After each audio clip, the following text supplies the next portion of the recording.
is now being recorded.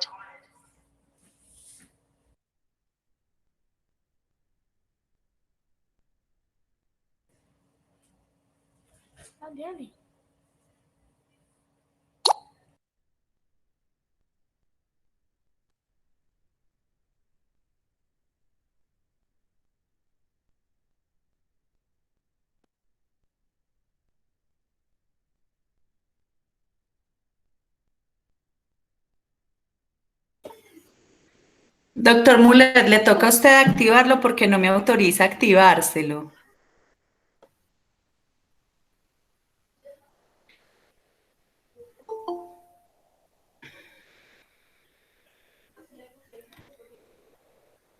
En la parte de abajo de su pantalla encuentra el micrófono y la camarita, entonces ahí activa el micrófono. Debe estar el microfonito sin blanco.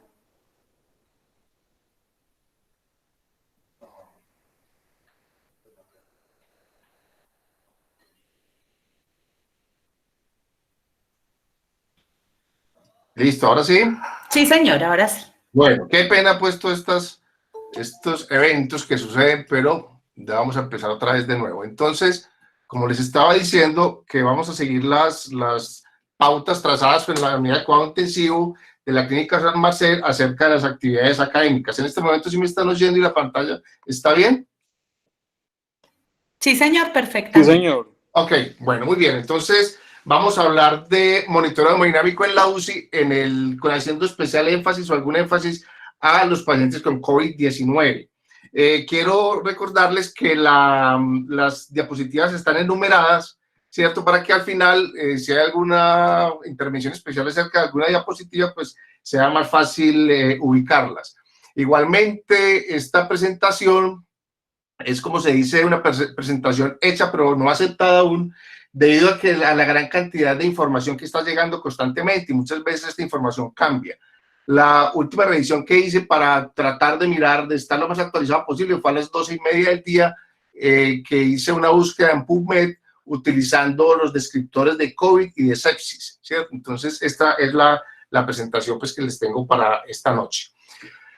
Básicamente, ¿qué es el monitoreo hemodinámico? El monitoreo hemodinámico, como es simplemente observar en una forma continuada todas las variables fisiológicas y los cambios que se presentan en la función de un órgano, para dirigir terapias, intervenciones terapéuticas y obviamente para evaluar la respuesta a estas intervenciones terapéuticas. Siempre hemos dicho que la unidad de cuidado intensivo es un laboratorio viviente en donde toda acción que nosotros realizamos tiene su respuesta y afortunadamente para nosotros las podemos observar por todos los medios y sistemas de monitoreo.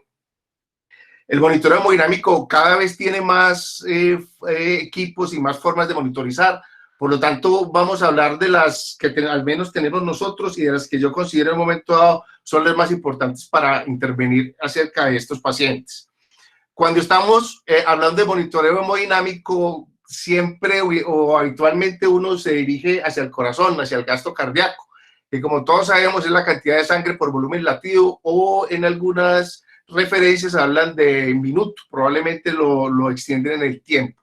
Pero lo importante de esto, más que las definiciones, es mirar qué tenemos nosotros a la mano para monitorizar el gasto cardíaco.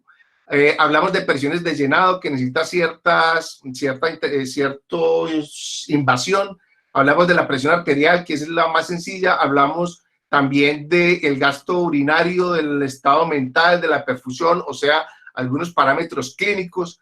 Algunos les dan bastante importancia a lo que es la saturación venosa, el lactato sanguíneo, o unos sí, otros no. Yo personalmente considero que el lactato y la saturación venosa son bien importantes para lo que estamos haciendo. Otras cosas más sencillas como el electrocardiograma o el examen clínico, donde nosotros miramos o lo miramos en un monitor la frecuencia cardíaca.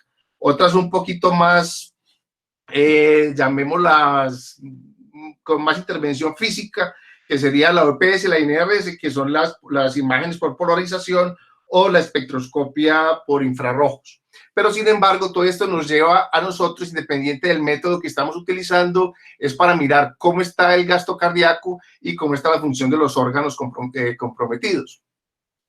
Entonces, desde el punto de vista patofisiológico y patológico, el shock también tiene múltiples definiciones, desde definiciones tan sencillas como decir que es la frecuencia, la tensión arterial sistólica menor de 90, en donde salen algunos a decir que la presión arterial no sirve para nada para esto, pero lo importante es que tengamos una definición y qué es lo que estamos haciendo. Y una parte intermedia para todos es lo que es la definición clásica, que es la condición en donde la entrega de oxígeno es insuficiente para las demandas de oxígeno. De ahí parten muchas definiciones, y son definiciones que no son nuevas, son de un tiempo atrás, y otras definiciones puede ser, por ejemplo, que la mitocondria no tiene suficiente energía para poder cumplir su función. Sin embargo, todo se resuelve en la capacidad que tiene el corazón de tener un gasto cardíaco adecuado para suplir las demandas del organismo. Entonces, cuando hablamos nosotros de disminución del gasto cardíaco, esto básicamente es de un libro de texto, esto pues no es necesario tener unos estudios para poder saber que cuando tenemos un paciente con un gasto cardíaco disminuido, nos estamos enfrentando, por ejemplo, a pacientes hipovolémicos, ya sea por hemorragia o sea por deshidratación. Tenemos también alteraciones de la bomba, básicamente trastornos de la contractilidad, ya sea por infartos, por arritmias o por enfermedades valvulares que causen este problema. Obviamente no podemos dejar atrás las obstrucciones o la obstrucción mayor, que se refiere al taponamiento cardíaco, el embolismo pulmonar masivo, que está muy de acuerdo con todos estos pacientes, y los neumotores a tensión, que como vamos a ver es una de las complicaciones importantes que tenemos en estos pacientes y debemos estar monitorizando. No olvidemos la clínica, a pesar de que contamos con múltiples instrumentos y realmente equipos muy avanzados para monitorizar los pacientes, lo primero que tenemos que tener en cuenta es la clínica, el estado mental en pacientes que están pues obviamente sin sedación. Es muy importante acordarnos que el delirio no es muchas veces una manifestación de la hipoxemia o de la hipoxia que tiene el paciente. Por lo tanto, tenemos que estar muy pendientes de esto, de mirar cómo está el gasto cardíaco en este tipo de pacientes. Cuando evaluamos la piel, la temperatura, el tacto, el color de la piel, muchas veces tenemos que estar en áreas hipoperfundidas y nos damos cuenta inmediatamente que hay algún problema, y la demora en el llenado capilar. Y obviamente la clásica pues de la función renal, que es la producción de orina. Todo esto hace un solo conjunto de situaciones en las cuales nosotros podemos estar seguros de que el paciente, si hay alguna alteración de estas, tenemos problemas con el gasto cardíaco. Tradicionalmente, desde hace muchos años, el catéter de la arteria pulmonar era el que utilizábamos para monitorizar el gasto cardíaco.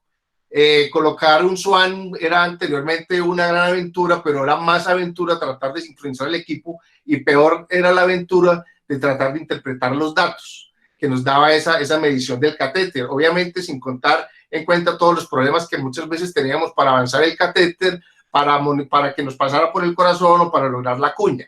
Sin embargo, por el avance de los tiempos, se ha encontrado que hay otras tecnologías más costo efectivas y menos invasivas con las que nosotros podemos evaluar el gasto cardíaco del paciente. Los métodos que vamos a ver ahorita a continuación son mucho menos invasivos que el catéter de Swan-Ganz. La cuestión es que todavía el catéter de Swan-Ganz tiene muchos admiradores, como también tiene muchos detractores, y todo esto va pasando por el tiempo, por las necesidades que tenemos en cada unidad de evaluar a nuestros pacientes y por el tipo de pacientes. Sin embargo, hay unos puntos muy importantes que debemos tener en cuenta. Es que nosotros queríamos mirar cómo estaba el volumen del paciente y todo esto, y encontramos que muchas veces las medidas de la cuña del catéter de Swan no concuerdan tanto con el edema pulmonar de los pacientes, o el estado de edema pulmonar, que de pronto era una de las funciones que más nosotros queríamos contar cuando instalábamos un catéter de estos, mirar cómo estaba la parte pulmonar también. Personas que son mucho más severas, llamémoslo, con el catéter de Swan-Ganz, hablan de que el catéter hace parte ya pues del instrumental que debería estar en un museo, pero como digo, hay personas que lo defienden y se sienten muy confortables, equipos de cuidado intensivo que se sienten muy confortables trabajando con él, y otros no. Y la idea no es decir aquí ni mucho menos que esto sirve o que no sirve, sino compartir unos conceptos que ahorita de pronto podemos conversar y podemos compartir también con las personas que de pronto defienden mucho el catéter de Swan. Pero para entrar en tema, tenemos el concepto del consenso de medicina crítica, que nos dice que no recomiendan el uso del catéter de arteria pulmonar de forma rutinaria en estos pacientes. Por lo tanto, esta arma que nosotros podemos, obviamente, como vamos a ver cuando revisemos evidencia, no quiere decir que no lo podemos utilizar, y estos pacientes los debemos manejar tal cual sabemos nosotros y lo hacemos en forma rutinaria a enfrentar los pacientes en la unidad de cuidado intensivo. Sin embargo, cuando vamos a hablar hablamos de monitoreo hemodinámico, y quiero hacer también hincapié en un par de temas que no voy a revisar a profundidad porque realmente es mucho el tema, y quiero hablar de la línea arterial. La línea arterial es un medio pues sencillo, no libre de complicaciones que utilizamos para monitorizar los pacientes, y pienso que es una cuestión que es básica en todo paciente crítico que podamos nosotros monitorizar. Y el catéter venoso central es una medición llena de amores y rencores, porque muchas personas dicen que sirve, muchas personas y la gran mayoría dicen que no sirve, que no se debe utilizar, que eso para qué. Pero casualmente, revisando algunos artículos, salió un artículo la semana pasada que dan el pronóstico de la falla renal aguda en la unidad de cuidado intensivo, según la PDC, según las presiones venosas centrales. Pero por lo tanto, la idea, como les digo ahora, no es polemizar si sirve o no sirve, sino que es un arma que tenemos allí, e indudablemente la ecocardiografía, el ultrasonido, con el tiempo va ganando mucho más adeptos. Por lo tanto, cuando nosotros tenemos un paciente en shock o un paciente con trastornos del gasto cardíaco, aquí en el cuadro pueden ver en esta parte que los dividen en respondedores al tratamiento que nosotros estamos haciendo, y los manejamos con una monitorización básica. Pero si el paciente tiene un síndrome de dificultad respiratoria y está en shock, entonces ya nos recomiendan tener otro instrumento, que básicamente serían los sistemas de termodilución transpulmonar, y en este caso colocar un catéter de Swan-Ganz. Cuando hablamos de monitoreo por termodilución transpulmonar, pienso yo, estamos hablando de palabras mayores, debido a que primero, obviamente, la idea de esta presentación no es hablar de física, ni mucho menos, porque la física de todos estos instrumentos y de todas estas mediciones es bastante profunda. Entonces, simplemente quería decirle que la medición por termodilución transpulmonar nos va a mostrar cómo es el comportamiento del agua pulmonar y la relación que tiene con el PIB o con la ventilación mecánica. Y ya otras personas que dirigen prácticamente muchos de los conceptos de la ventilación pulmonar, ellos dicen que en un paciente muy grave se podría utilizar la medición de la presión transpulmonar como una forma de personalizar la ventilación, los parámetros ventilatorios de un paciente. Tema que no es el objetivo de esta charla y que revisamos en la charla pasada con el doctor Néstor, de cómo manejar el estado respiratorio, cómo manejar el soporte ventilatorio de estos pacientes. Sin embargo, dejando atrás los que quieren y los que no quieren el catéter de Swan-Ganz, una de las ideas que tiene la cirugía, la cirugía también, y lo otro es tratar de invadir menos los pacientes. Siempre tratamos de buscar los mismos resultados invadiendo menos un paciente. Entonces, desde 1966, mire que esto ya tiene algo así, casi 40 años, se han hecho muchos estudios para encontrar subrogados, ¿cierto? No sé si es la misma traducción, la traducción adecuada, pero básicamente lo que es un subrogado es una imagen en espejo que nosotros, de un evento que miramos en un sitio y nos está mostrando lo que está pasando en otro sitio. En este caso, por ejemplo, podemos ver con las variaciones de la presión del pulso o la variación de la presión sistólica o el volumen latido mejor, para mirar qué está pasando en el corazón y cómo están los fluidos. Básicamente nosotros queremos mirar el volumen latido del ventrículo izquierdo durante la presión positiva. Entonces, por lo tanto, tenemos dos métodos que podemos nosotros utilizar, que es la variación de la presión del pulso, primero, y segundo, la variación del volumen latido.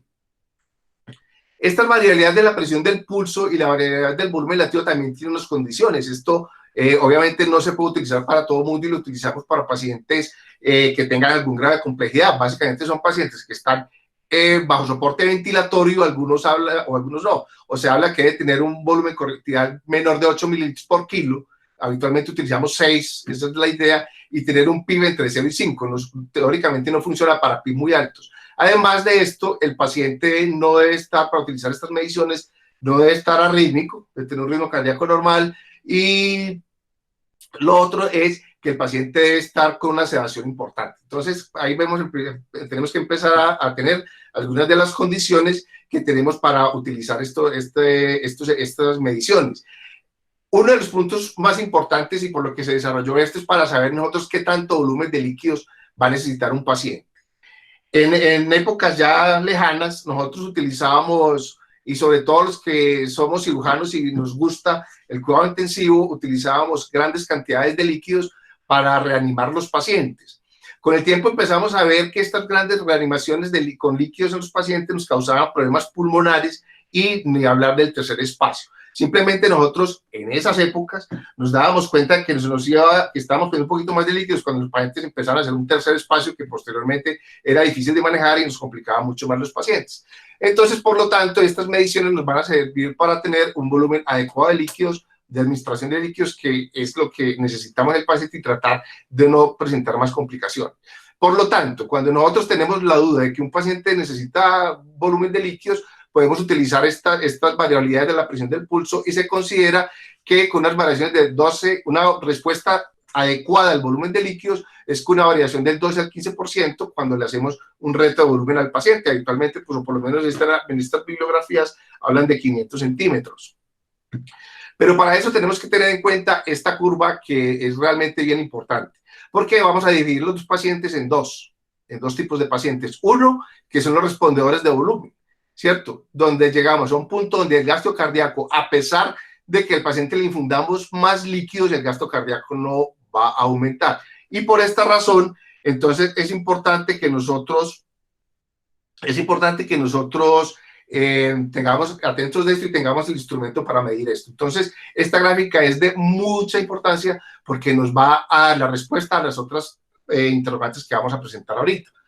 Entonces, ¿cómo vamos a medir el gasto cardíaco con estos métodos? Entonces, como les decía uno, esto es un dechado de física en el cual nosotros, idealmente, ojalá uno tuviera la suficiente capacidad para aprender todo esto y básicamente lo que uno maneja es con resultados. Pero podemos hablar de que básicamente los deltas en la parte superior y los deltas en la parte inferior, ¿qué nos reflejan? En la parte superior nos hablan de la precarga en el ventrículo izquierdo y en la parte inferior nos hablan de la precarga del ventrículo derecho. Entonces, simplemente acá después con esta fórmula que vemos aquí, sacamos la derivada de estas dos y nos va a decir que si el paciente nos tiene una diferencia del 12 al 15%, de pronto nos nos debe responder, o es un paciente respondedor al reto de volumen. Por eso es importante este dato. Y el otro es lo que hacemos con la variación del volumen latido. Esta también básicamente se basa en conceptos físicos, en donde tenemos la superior, la inferior, y nos va a decir que si esta diferencia es más o menos de un 10% o el punto de corte es del 10%, si el paciente nos muestra el monitoreo hemodinámico que está por debajo del 10%, probablemente el paciente no va a necesitar más volumen, pero si está por encima del 10%, el paciente no responderá con una carga de volumen. Por lo tanto, tenemos que tener muy claro pues estos datos para saber si el paciente le vamos a colocar volumen o no le vamos a colocar volumen y vamos a evitar cuáles son los otros problemas pues en los que nos estamos enfrentando. Muy bien. Para concluir esta parte del monitoreo, tenemos que tener en cuenta que hay estudios, hay muchos estudios, se van a encontrar muchísimos, en los cuales nos van a decir que estos métodos de monitoreo son adecuados, como otros métodos, en predecir la respuesta de volumen que vamos a tener en el paciente. E indirectamente nosotros vamos a poder saber cómo está el gasto cardíaco de sus enfermos. Para esto vamos a tener que utilizar varios equipos o hay varios métodos. En los cuales nosotros tenemos en la unidad del sistema PICO. El sistema PICO lo utilizamos y el otro sistema que teníamos antiguamente era el FlowTrack. Revisando la literatura, pude deducir o pude concluir que realmente el sistema FlowTrack se ha ido quedando respecto al sistema PICO, debido a que el sistema PICO o los equipos que nos traen el monitoreo PICO son sistemas muy robustos y nos van a ayudar mucho en la definición de estos pacientes. Como les decía ahorita, el sistema PICO nos mide el gasto cardíaco, de igual forma que les mostré en la gráfica pasada, sacando la media de esto, y con esto vamos a poder inferir, como decíamos, subrogar el gasto cardíaco del paciente según la parte sistólica de la onda. El otro punto que nos da el pico para medir el gasto cardíaco es por termodilución transcardiopulmonar. Esta física de esto es un poco más complejo, algunas veces necesita calibración y algunos recomiendan, dependiendo de los equipos, estar calibrando cada 8 horas, pero básicamente ellos dividen esto en varios compartimentos. Un compartimento venoso, un compartimento pulmonar y un comportamiento arterial, y con esto vamos a poder saber en una forma bastante aproximada cuánto está el gasto cardíaco del paciente. Y conclusión, por esta misma revisión del que en la Acta Colombiana de Cuidado Intensivo, nos dice que el sistema PICO es una alternativa a la monitorización debido a que reúne muchos parámetros fisiológicos que nosotros vamos a necesitar para el manejo de los pacientes en la UCI. Otro punto muy importante y que tenemos que tener en cuenta en este grupo de pacientes es el agua pulmonar extravascular o el agua pulmonar extravascular. Esto es muy importante porque nos va a dirigir y nos vamos a saber, primero, cómo estamos manejando el volumen de líquidos del paciente antes de que, entre comillas, se nos vaya a inundar. Y segundo, nos va a dar una muestra también del gasto cardíaco. Por lo tanto, el agua pulmonar extravascular nos va a dar una muestra de cómo está funcionando ese corazón respecto al funcionamiento pulmonar.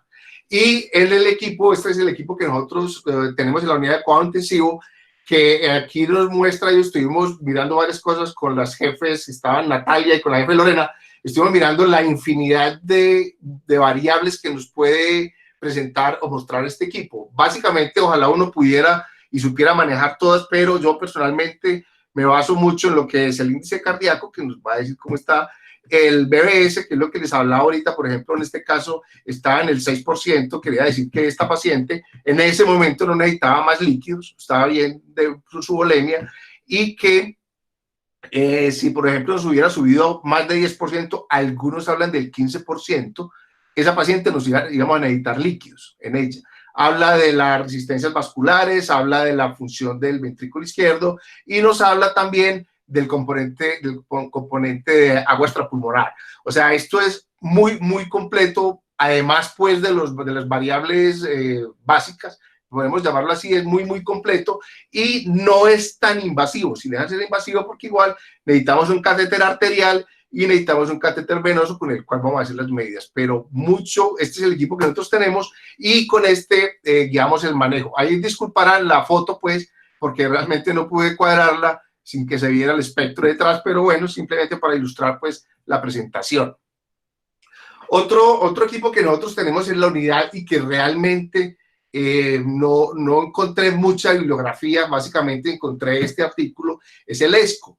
Este sistema de monitoreo es un monitoreo muy sencillo que lo tenemos en el monitor de la cama 1 y de la cama 2, en el cual uno puede con una línea arterial, con un catéter venoso, inclusive con el manómetro, con el esfingomanómetro y con el oxímetro, mostrar el gasto cardíaco. Este trabajo, por ejemplo, estos autores comparan el sistema ESCO, que es de los monitores de Nikon, Huygens, de los monitores, con otros métodos de monitoreo de gasto cardíaco. Ellos aquí lo comparan con termodilución y la conclusión de este trabajo es que son sistemas muy equiparables, pero cuando uno va a buscar en otro artículo, realmente no lo encuentra. Yo personalmente lo utilizo en algunas ocasiones, básicamente con el jefe Jorge, que es como el que se acuerda siempre de que tenemos este sistema y nos da alguna idea de cómo funcionar y nos da la idea de algunas respuestas que tenemos con la terapéutica de los pacientes. En resumidas cuentas, y para esta parte, nos dice que el monitoreo hemodinámico y los parámetros los podemos utilizar con la respuesta a los fluidos para el manejo de estos enfermos. Estos ya un poco más específicos para el COVID-19, pero es una recomendación débil. Tenemos que tener en cuenta lo siguiente. Esto es una patología muy aguda. No hay como quien dice, trabajos con todas las variables estadísticas o todas las condiciones estadísticas que quisiéramos, y las autoridades que manejan esto se cuidan en decir que, por ejemplo, una recomendación débil usted la puede o no la puede utilizar, y yo creo que esto se basa mucho en la experiencia y en las respuestas que tienen las personas que manejan los pacientes críticos. Sin embargo, como dice vulgarmente, esto es lo que hay y es lo que tenemos que hacer.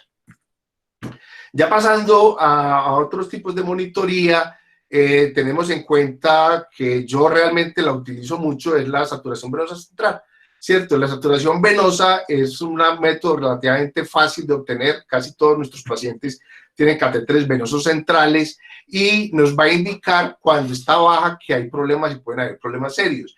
Y lo importante es que nos puede discernir qué es lo que está pasando, porque la saturación venosa se baja en varios eventos. Uno, el paciente está hipovolémico, el paciente tiene una falla cardíaca o una disfunción cardíaca, el paciente está anémico, ¿cierto? O el paciente está hipoxémico. Entonces nos da una variedad de síntomas en los cuales nosotros podemos intervenir y mirar cuál es el que probablemente está fallando. Entonces le podemos colocar un poco más de líquidos al paciente, lo podemos transfundir o lo podemos poner inotropía, colocar inotropía en caso de pacientes que utilizamos mucho pacientes de cirugía cardíaca.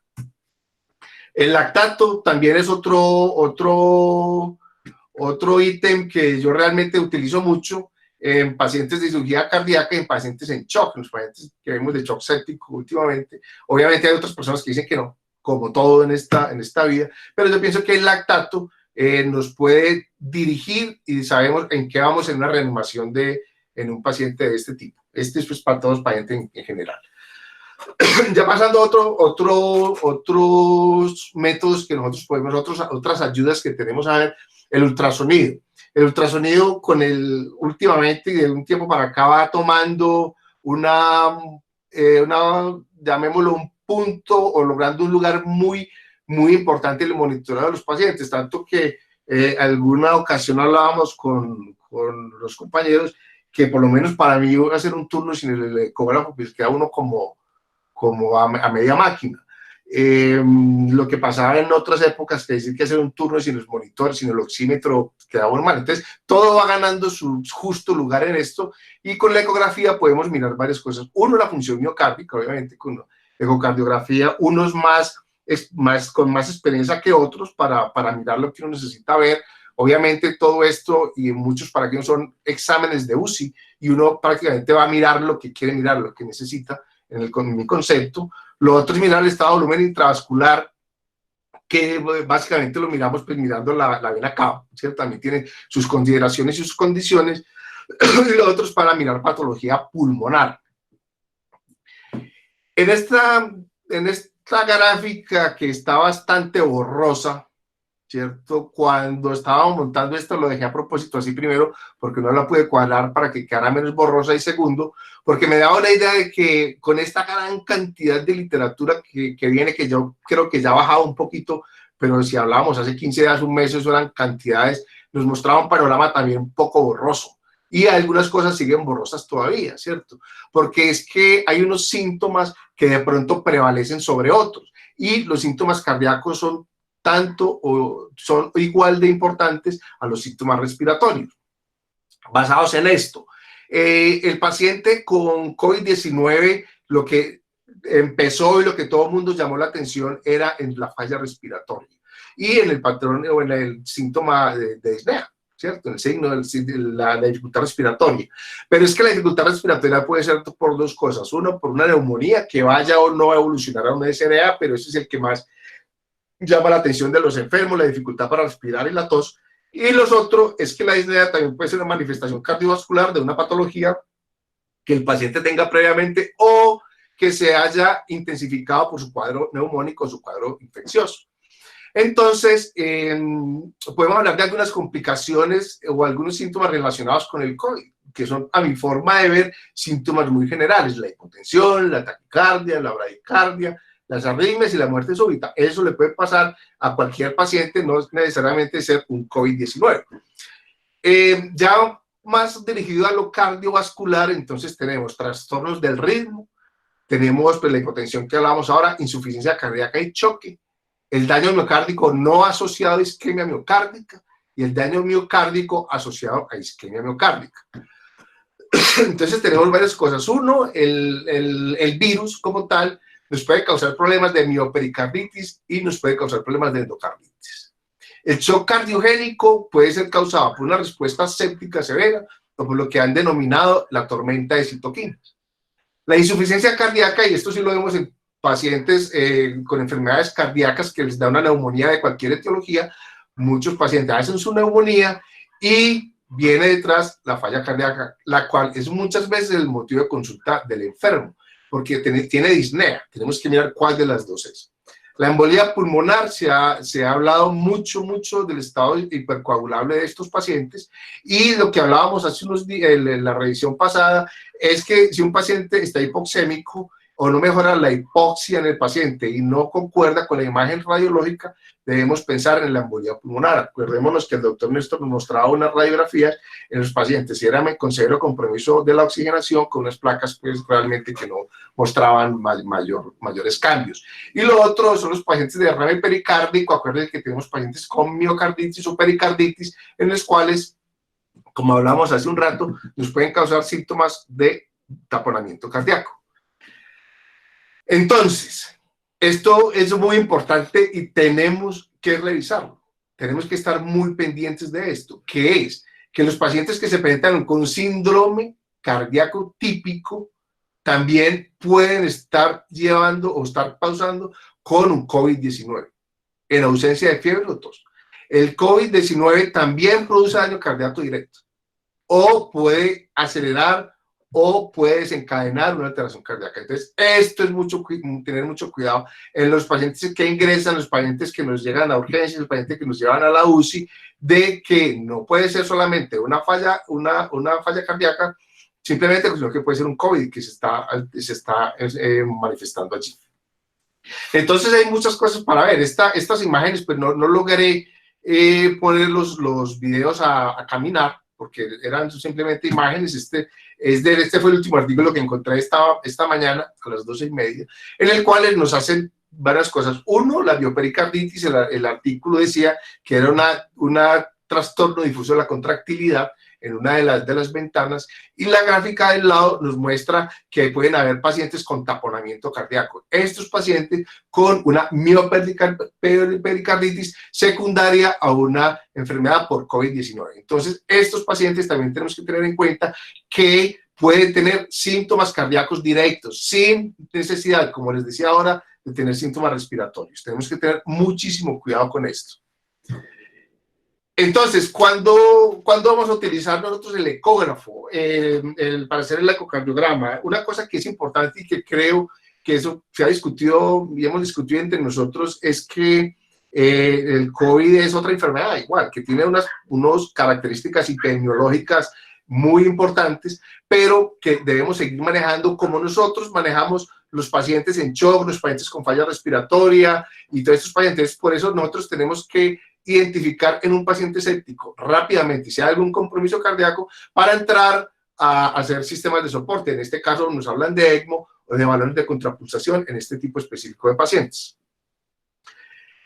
En esta parte de la revisión nos habla, voy a pasar muy rápido porque con el título que dice indicaciones actuales para realizar el ecocardiograma, puntos claves, dije, listo, aquí ya me organicé, ya voy a saber exactamente para compartir con los colegas a qué paciente le vamos a hacer ecocardiograma. Y si nos ponemos a ver, prácticamente son las mismas indicaciones, en mi concepto, que tenemos para los pacientes que nos llegan a la unidad de cuidado intensivo con una inestabilidad hemodinámica, ¿cierto? Entonces, vamos a pasar rapidito porque es que son las mismas recomendaciones, básicamente los de la BNP, inestabilidad hemodinámica, infarto cardíaco o cotroponías elevadas, cuadros de disnea súbita que nos lleven a sospechar un TEP, definir asistencia mecánica, lo que nos hablábamos ahorita, para otros tipos de asistencia, arritmias ventriculares, derrame pericárdico, endocarditis infecciosa por sospecha. Entonces, son las mismas recomendaciones que nosotros tenemos para cualquier paciente que nos lleva a la unidad de cuidado intensivo.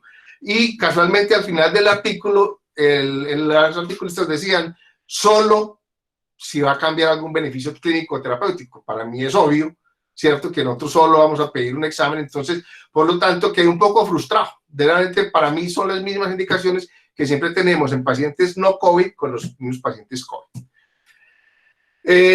Otro punto muy importante es la parte del ultrasonido pulmonar, ¿cierto? Algunos más expertos que otros en el manejo del ultrasonido, acordémonos de las líneas B, ¿cierto? Que nos muestra si hay algún engrosamiento o algún problema allí con en el pulmón por visión ecográfica, y vemos algunas imágenes. Una de las partes muy importantes en estos pacientes es el neumotórax. Estos pacientes probablemente van a tener dificultades en la ventilación. Acuérdense de las imágenes tan complejas que nos mostró el doctor Néstor hace una semana, el sábado. Entonces tenemos que tratar de poder identificar estos pacientes que probablemente van a estar en prono, lo que va a dificultar la toma de radiografías, ni que hablar de llevar estos pacientes al TAC. Entonces, en estos pacientes, en los cuales tenemos diferentes problemas para la ventilación, pacientes que cae la saturación arterial, hipóxicos, pacientes en que el gasto cardíaco cae, no podemos descartar que el paciente no tenga neumotórax, y la ecografía es un método muy, muy importante para nosotros poder diferenciar en este paciente si la tiene o no. Obviamente, las imágenes que muestra uno en estas conferencias son muy distintas muchas veces a las dificultades que uno tiene con el ecógrafo para lograr una ventana adecuada. Como les decía, hay otras personas que tienen más experiencia unos que otros, pero ahí tenemos que tratar de hacerlo. Lo otro que es importante para en este caso son los derrames pleurales. Aquí vemos a la imagen que es a la izquierda, la imagen correspondiente del lado derecho, nos va a ayudar mucho. Y les recuerdo, son pacientes que probablemente están en prono y vamos a tener dificultades para la ventilación y todo esto. Tenemos que tener en cuenta todos estos detalles. Entonces, la aparición de la evaluación por neumotórax y la evaluación de los derrames pleurales. Esta otra imagen que realmente, ahí les dejo un momentico por los que estén interesados en copiar pues el enlace. Este es básicamente una muestra de YouTube en donde muestran las diferentes características de las consolidaciones pulmonares. Este sí es un video muy pesado, tuve muchas dificultades para lograr pasarlo y al final pues era demasiado largo, pero les dejo ahí porque es un punto importante también para hacer monitoreo en este tipo de pacientes. Y este es un punto muy importante, ¿cierto?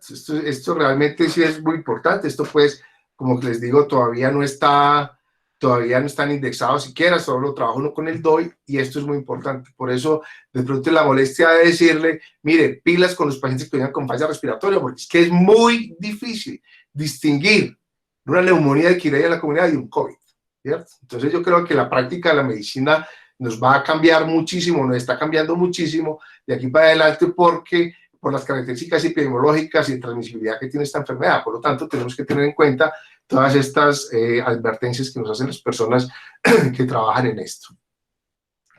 Ya terminando, quería mostrar este cuadro, también de cosas que no están totalmente aprobadas o no están editadas, donde básicamente nos hablan de las recomendaciones. Uno siempre quisiera que fuera una recomendación fuerte, que sea lo mejor que se pueda hacer, pero cuando uno revisa guías es muy raro o es muy poco frecuente encontrar recomendaciones fuertes. Lo que encuentran son recomendaciones débiles y lo que dice en la columna adyacente: considere hacerlo o considere no hacerlo, dependiendo del sitio donde usted esté, de los recursos que tenga y de la experiencia que tenga el grupo en el manejo de ciertos pacientes. Por lo tanto, tenemos que tener la mente abierta y mirar muy bien, basados en la literatura y en el estudio, qué vamos a hacer o qué no vamos a hacer en nuestros pacientes. Ya así para terminar, quiero citar algunas palabras de un egregio profesor, que fue un profesor de varios de nosotros, el doctor Oscar Jaramillo, porque esta situación con el COVID ha desencadenado una gran cantidad de sentimientos. A muchos nos ha dado miedo, he visto gente llorar, he visto gente imprudente, he visto muchas cosas. Y quiero leer simplemente un par de frases que creo que es importante. En este párrafo, en el tercero, dicen: no somos héroes, nunca lo hemos sido, ni queremos serlo. Esto es cierto. Nadie pienso yo, que quiere ser un héroe. A los que llevamos un poco más de tiempo en esto, yo me acuerdo cuando llegó el VIH, para uno era pánico total operar a un paciente con VIH. Simplemente que a través del tiempo aprendimos cómo debemos manejar a esos pacientes, cómo los debemos operar, cómo los debemos manejar en la unidad de cuidado intensivo. Y yo pienso y tengo fe de que el tiempo nos va a enseñar también a nosotros a racionalizar el manejo de este paciente. De pronto hacemos cosas más, cosas menos, igualmente todos estamos aprendiendo. Es lo mismo que pasaba con las meningitis. A uno le hablaban en urgencias: doctor, necesita una cama para meningitis, y todo el mundo entraba en pánico. Entonces, tenemos que aprender a manejar estos y no hay que hablar de las hepatitis B. Y finalmente, quiero leer este párrafo que dice: a la vez, no siento ningún respeto por los mártires gratuitos. Arriesgarse, faltando a los mínimos de cuidado personal en bien del cumplimiento del deber, es una torpeza, carece de toda virtud y no merece ningún reconocimiento. Ya con esto termino esta presentación. Esta es la presentación que hace un cirujano general que se mete a manejar pacientes en cuidado intensivo por el simplemente placer de hacerlo, por el gusto que he tenido a través de toda mi carrera por el cuidado intensivo. Muchas gracias y pasamos entonces, ya con esto termino, a responder las preguntas por los colegas y a discutir algunas eventualidades. Muchísimas gracias. Gracias a usted, doctor. Y entonces, a partir de este momento, pueden o escribirnos o abrir sus micrófonos para realizar las respectivas preguntas al doctor Mulet. Bueno, doctor Mulet, pues primero felicitarlo porque creo que usted se ha fajado una charla muy interesante y nos ha hecho pues un repaso de un tema que es supremamente profundo y, por qué no decirlo, muy complejo. Yo quiero hacer 3 comentarios muy sencillos. El primero es con respecto a las variables dinámicas que tenemos para la medición de la bulimia en cuidado intensivo. Y retomando pues un punto que usted tocó sobre el uso del catéter venoso central, que pues realmente tiene mucha discusión si sirve o no sirve. Lo que yo creo es que con la evolución que hemos tenido en la monitoría en las unidades de cuidado intensivo, pues definitivamente tenemos otras variables que nos permiten asegurarnos un poco más de la bulimia de los pacientes, teniendo en cuenta que la medición de la bulimia siempre va a ser un tema muy complejo y que realmente no va a ser algo exacto. Sin embargo, yo quiero hacer énfasis en una medida que tenemos muy sencilla, que es la variación de la presión del pulso. Yo creo que la variación de la presión del pulso sigue siendo una medida sencilla, muy fácil de sacar, la tenemos todo el tiempo, y si a esto lo combinamos con el volumen latido, pues es mucho más fácil porque eso nos podría acomodar al paciente en 4 cuadrantes, teniendo en cuenta que un paciente con una variabilidad del volumen de la presión del pulso más del 15%, con un volumen latido menor del 70%, pues nos está indicando un paciente hipovolémico, probablemente vasoconstriñido. O al contrario, una variación de la presión del pulso mayor al 15%, con un volumen latido mayor al 70%, pues estaríamos probablemente enfrentados a un estado hiperdinámico y pues habría que entrar a mirar si sea por vasodilatación o sepsis. Entonces, creo que no podemos olvidar esa medida que es muy práctica, nos sirve a la cabecera del paciente para tomar decisiones y que fácilmente nos puede encasillar al paciente en alguno de los 4 cuadrantes, pues combinando estas 2 medidas. Lo segundo es, nosotros recientemente adquirimos en la unidad un ventilador que nos va a medir presiones transpulmonares. Pues ya no nos toca hacer la fórmula de la presión alveolar sobre la menor presión pleural, pues porque ya este equipo nos saca y nos da una opción de ventilar pacientes mucho más seguros. Entonces, los invito también a que empecemos a trabajar con este ventilador en estos pacientes con patologías pulmonares, SRA o pues el caso de hoy que estamos hablando de COVID. Es un ventilador muy interesante, muy seguro y seguramente tendremos pues mucho que aprender también con este nuevo equipo. Lo tercero es que finalmente comparto con usted el tema del ecógrafo. Cada día más estamos aprendiendo a ecografía y yo creo que nos hemos engomado por este tema. Nos ha ayudado muchísimo en las unidades y puntualmente pues el eco de tórax, que finalmente, o sea, le hemos encontrado un uso supremamente interesante a la ecografía de tórax y aquí no solo nos sirve para mirar las líneas B que usted mencionaba, sino para tratar de agudizar el ojo y evaluar también procesos de consolidación que uno podría pues diagnosticar también por ecografía. Entonces, yo creo que tenemos muchas herramientas en nuestra unidad que nos puedan permitir realmente evaluar bien la bulimia y la invitación es que puntualmente en este paciente con COVID, recordemos que debemos mantener a esos pacientes lo más euvolémicos que podamos, porque la hipervolemia en estos pacientes definitivamente pues sí sería el puntillazo final. Esos eran pues mis comentarios y agradecerle nuevamente al doctor por esta excelente presentación. Bueno, doctor Mulet, por aquí hay una pregunta y es, ¿en qué pacientes con sospecha de IAM se solicita prueba COVID? Todo depende del momento que estamos pasando. Obviamente, considero yo, y ahorita el doctor Jorge pues también nos dará la respuesta, no todo paciente ya con infarto hay que hacerle pruebas COVID, ¿cierto? Aunque en la charla hablábamos que un síndrome coronario agudo puede mostrar un COVID, también tenemos que tener en cuenta la disponibilidad de pruebas que tenemos. Sabemos que las pruebas no las podemos utilizar siempre, por lo tanto, es dependiendo del estado del paciente, pero tener en cuenta siempre que un paciente que nos llegue con un infarto podría estar teniendo con un COVID, y esos son enfáticos. Yo no sé el doctor Jorge qué opinión tendrá al respecto. Sí, de acuerdo. Yo creo que pues esta es una enfermedad muy heterogénea, ¿no? Lo que estamos viendo es una heterogeneidad impresionante y ya hoy cualquier cosa pues hay que sospechar que pueda ser un COVID. Claramente pues las manifestaciones cardiovasculares del SARS-CoV-2 pues son múltiples. Dentro de esas las más frecuentes son miocarditis con arritmias ventriculares, pero obviamente pues estos pacientes pueden hacer infarto o miocardio también. Entonces yo pienso que hay que hacer una valoración global del paciente, tratar de encasillarlo pues en un síndrome, y si realmente estos pacientes tienen otros signos pues como fiebre o como tos o algunas de las otras cosas que nos lleven a pensar en COVID, pues finalmente hay que descartarlo, porque definitivamente cada día lo que estamos viendo es esta heterogeneidad tan compleja de esta patología. Bueno, buenas noches, doctor Muller, pues gracias por su charla, y doctor Marín, gracias por la invitación. Creo que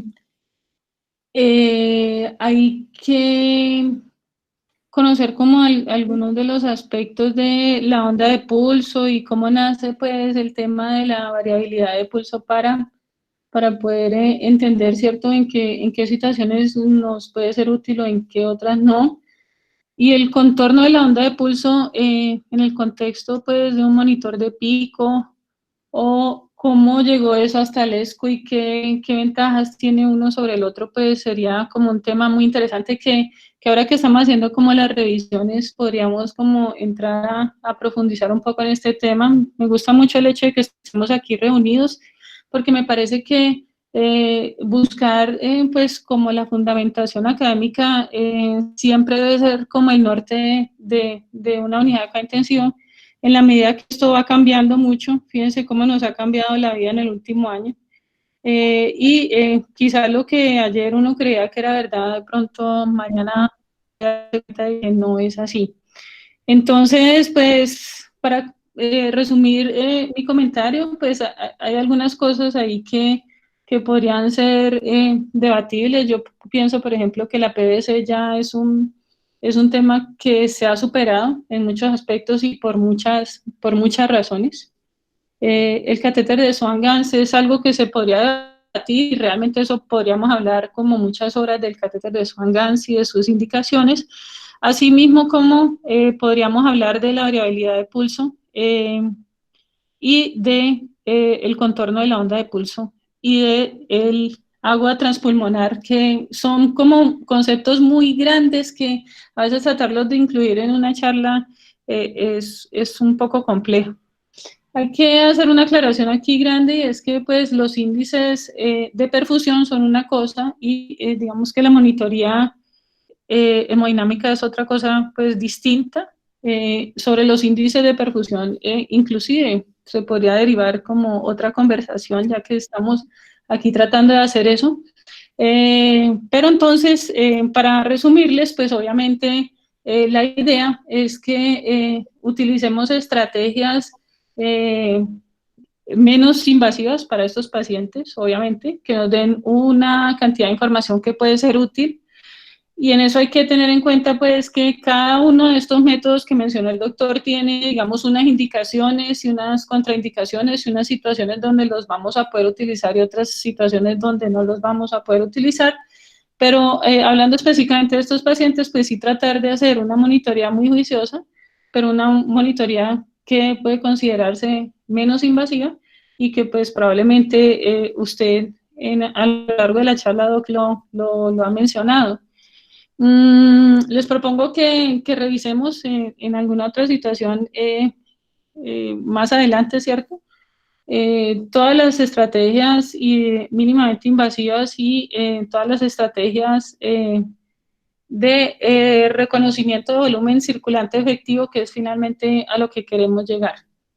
El tema de la eubolemia en estos pacientes pues termina siendo muchísimo más importante que en otras situaciones, dado que la inflamación pulmonar pues obviamente es un campo expedito para que se empeore la hipoxemia. Entonces creo que esto es importante. Sin embargo, si uno no mantiene el paciente eubolémico y lo pone hipovolémico, pues probablemente también está empeorando su respuesta inflamatoria, la falla renal y muchas otras situaciones clínicas de estos pacientes que, como lo mencionó el doctor Marín, pues es una situación clínica bastante compleja. Y en cuanto a la última pregunta, que si el paciente con infarto puede tener un COVID, ya realmente nuestra mentalidad debe haber cambiado, ¿cierto? Y lo que nosotros debemos entender ahora es que a todos los pacientes debemos manejarlos con unas estrategias de protección, teniendo y utilizando muy bien nuestras herramientas de elementos de protección personal, no porque todos los infartos tengan COVID, sino porque los pacientes con COVID también pueden cursar con muchas otras enfermedades. Y esto va a ser pues un tema de largo tiempo, y esto lo único que va a hacer es cambiar nuestras prácticas de tal forma que aprendamos a hacer lo que debimos hacer durante toda nuestra carrera y que tanto nos ha costado, ¿cierto? Y es lavarnos las manos, protegernos los ojos, protegernos de las situaciones que generan aspersiones, que es lo que debimos aprender hace mucho tiempo. Muchas gracias, doctor, por su charla. Doctor Müller, buenas noches.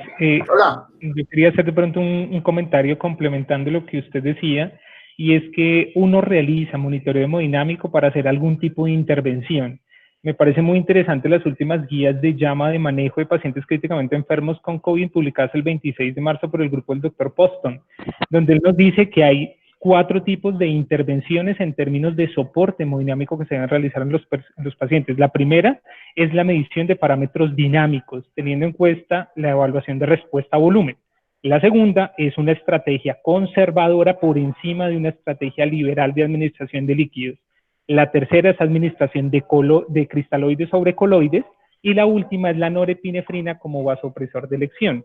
Basados en el primero de respuesta a volumen, me gustaría saber, profe, qué concepto le merece la prueba de elevación pasiva de piernas, de pronto qué experiencia ha tenido, y mirar si las otras personas que están conectadas también discutimos algo al respecto, dado que a mí me parece una excelente estrategia para no incrementar la sobrecarga y poder hacer un estimado si el paciente puede ser respondedor o no respondedor, que es la gran dicotomía. Está hipotenso, ¿qué hago? ¿Le coloco más líquido o le subo el vasopresor o bien le inicio el vasopresor? Néstor, qué pena, ¿cuál fue la pregunta? ¿Cómo fue la pregunta? No, ¿Qué piensan de la elevación pasiva de piernas, Doc? ¿Cómo monitorizarla o de pronto en qué escenario no sería útil la estrategia y mirar algo de lo que ustedes, de la experiencia que han tenido? Pues mira, la elevación de las pasivas de las piernas es algo que es, yo creo que tan antiguo como el cuadro intensivo, ¿cierto? Hace muchos años, cuando no éramos tan sofisticados con el monitoreo, lo primero que hacían en los hospitales era que si alguien se mareaba le subían las piernas, ¿cierto? Eso es de hace mucho tiempo. Yo personalmente, pues yo no puedo hablar, y sería una atrevido en hablar de experiencia, yo no lo he utilizado nunca, de hecho, yo nunca, pues, ni he visto ningún intensivista levantando las piernas de un paciente para ver si va a responder al volumen o no. Eso lo nombran en muchas partes, pero como digo, yo nunca lo he utilizado.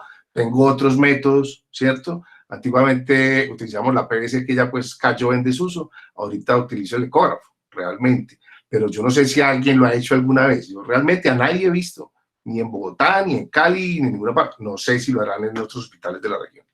Nelson, yo creo que para abrir aquí la discusión, realmente la elevación pasiva de las piernas es una estrategia muy buena, que le permite a uno valorar el paciente, inclusive cuando está despierto y está respirando espontáneamente. Entonces me parece que es bueno, pero entonces ahí habría que mirar con qué la están midiendo, ¿cierto? Porque no es lo mismo medir una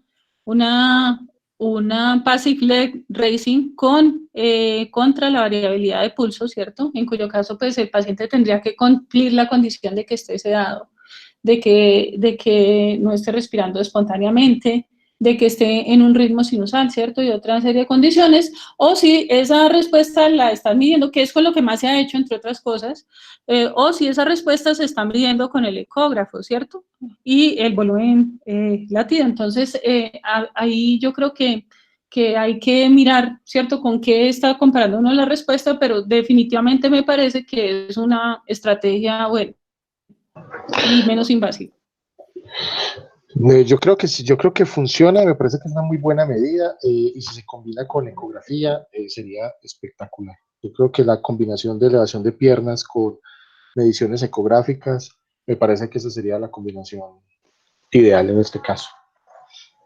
Yo creo que mire que revisando los cosa, diferentes estudios, incluso la revisión sistemática 2016 de Passive Raising, es un método en este momento que está validado para los pacientes inclusive que estén presentando arritmias, como le decía la doctora, o que tengan una respiración espontánea donde han fallado el BPP y el BSS.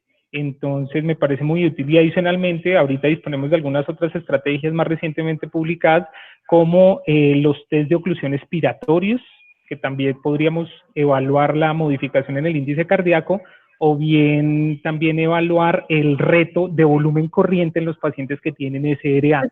Los llevamos transitoriamente a 8 cc por kilo, dado que cuando la distensibilidad está muy disminuida, el BPP y el BSS no sirven para hacer un monitoreo claro. Entonces, digamos que sí, hay muchas estrategias que podemos utilizar que deben ser adaptadas a los tipos de recursos que tenemos y al tipo de paciente también, de acuerdo a la heterogeneidad de la enfermedad. Y sin duda la mínima invasión del paciente también, ¿cierto? Considerando pues las posibilidades de la poca generación de aerosoles y de aspersión. En estos pacientes eso sería pues como una estrategia útil,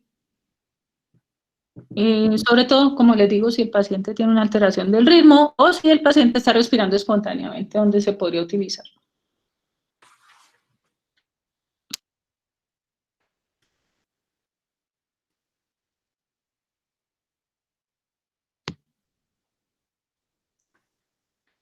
Bueno, no sé, Jorge, si algún otro comentario. No, pues no, si no hay más preguntas ni más comentarios, pues agradecerles nuevamente a ustedes la participación, recordarles que la próxima actividad pues está a cargo de la doctora Floriana el próximo sábado a las 5 de la tarde.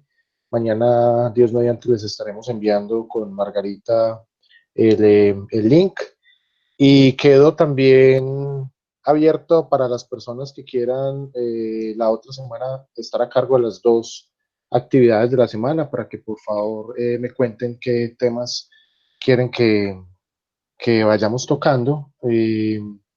Y finalmente, pues agradecer, porque creo que este espacio que se ha creado, esta metodología, pues está muy interesante. Entonces, pues muchas gracias, una buena noche para todos. Ay, doctor Marín, por favor, me llama el sábado por la tarde, por favorcito, que no se me vaya. Yo le aviso por la tarde, sí, claro que sí. Listo, entonces, pues. Bueno, muchas gracias a todos, una feliz noche. Hasta luego, muchas gracias a todos. Buenas noches. Chao. Feliz noche para todos y muchas gracias. Luego.